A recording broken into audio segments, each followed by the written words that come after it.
Asalaamu calaykum waraxmatullaahi wabarakaatu dhammaan meel walbaad joogtaan anigoo cabdicasiis cali muuqaalkan waxaan ka hadli doonaa aktarka loo yaqaano Jim Carrey.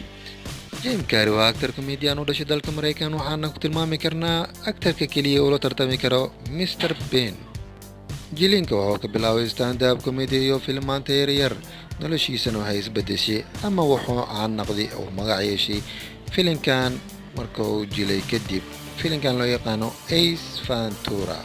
Duubitaanka Ace Ventura kadib markuu ka dhammaaday qolo kale studio ayaa u soo bandhigeen filim ay la magac baxeen Dumb and Dumber waxayna u sheegeen lacag gaaraysa $350,000 ah. Asagana wuxuu ka dalbaday lacag gaaraysa $400,000 ah. ayagana way ka diideen. Kadib ayaa filimka Ace Ventura isbuucii koowaad gadmay oo lacag fiican sameeyey. Qoladii ayaa soo laabatay waxayna ku dhaheen lacagta aad naga dalbato waan ku ogolnaa $400,000. asagana wuu ka diiday wuxuu dalbaday $450,000 ah. Qoladii way ka diiday waxayna ku dhaheen intaas ma samayn karo. Heshiiska meesha ayuu ku dhammaaday.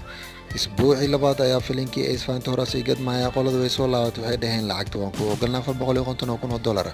asagana wuu ka diiday wuxuu dalbaday $500,000 ah. way ka diideen. Heshiiska meesha ayuu ku dhammaaday. Isbuucii saddexaad filimka Ace Ventura ayaa sii gadmaya. qoladaas soo laabatay waxay dhaheen $500,000 aan ku ogolnaa. asagana wuu ka diiday wuxuu dalbaday lacag gaaraysa $1,000,000 ah. qoladii heshiiska way diideen. Isbuucii afaraad filimka wuu sii gadmay wuxuu noqday blockbuster. qolada ayaa soo laabatay waxay dhaheen $1,000,000 ku ogolnaay.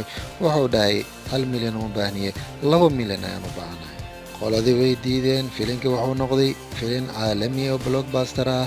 qoladii way soo laabatay waxay dhaheen $2,000,000 waan ku ogolnahay. wuu ka diiday wuxuu dhahay $7,000,000 ayaan u baahanahay. ugu dambeyntii qoladii way ogolaadeen $7,000,000. filimka oo idilna waxaa loo qorsheeyay ahaa $87,000,000 asagaa $7,000,000 ka qaatay. sidaas ayay ku heshiiyeen. filimka markaa la duubay kadib filimka wuxuu soo xareeyay lacag gaarayso $247.3 milyan ah. wuxuuna noqday filim blockbuster oo ilaa haatan filimka laga sheekeeyay aana laga xiisa dhicin. runtii waa sheeko cajiib ah. misna waxaan ku tilmaami karnaa cashir aan caadi ahayn maxaa yeelay laba faa'iido ayaan ka faa'iidnay. midda koowaad waa dhanka ganacsiga, midda labaadna waa dhanka xirfadda. dhanka ganacsiga haddaan ka hadalno, qoladan waxay ku qorsheeyeen hal nin oo keliya $7,000,000 waxayna ka soo xareeyeen lacag gaaraysa $200,000,000. asagana haddaan fiirin dhankiisa xirfadiisa ayuu ka faa'iidaystayo intaasoo milyan u soo xareysa haatanna magac ayuu ka leeyahay. marka ha laga faa'iidaysto xirfadaha. anigana intaan caan noqonin oo jaanis aan ku hayo sawir la gal.